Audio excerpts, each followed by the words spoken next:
আসসালামু আলাইকুম গাইস, আশা করি সবাই ভালো আছেন। আজকে রান্না করলাম লাউ দিয়ে মসুরি ডাল। এটাই আপনাদের সাথে শেয়ার করব। এই জন্য কড়াইতে তেল দিয়ে দিলাম, পেঁয়াজ কুচি দিয়ে দিলাম। তারপর পেঁয়াজগুলো ভালো করে ভেজে নেব। এক মুঠো রসুন বাটা দিয়ে দিলাম, অল্প পরিমাণে পানি অ্যাড করে দিলাম যেন লেগে না যায়। এখানে একটু হলুদ গুঁড়ো ও লাল মরিচের গুঁড়ো দিয়ে দেবো অল্প পরিমাণে। তারপর একটু জিরের গুঁড়ো দিয়ে দেবো। সবগুলো ভালো করে মিক্সড করে নেব, একটু কষিয়ে নেব ভালো করে। এরপর মসুরির ডাল দিয়ে দেবো, ভালো করে কষিয়ে নিব। তারপর লাউ দিয়ে দিব। এখানে এক্সট্রা কোনো পানি অ্যাড করব না, কারণ লাউ থেকেই পানি উঠবে। এখন ভালো করে কষিয়ে নিয়ে পরিমাণ মতো লবণ অ্যাড করে দিব। তারপর ঝোল অ্যাড করে দিব।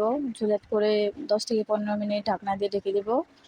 লাউটা 80% সিদ্ধ হয়ে এলে টমেটো দিয়ে দেবো, এতে ফ্লেভারটা ভালো আসবে।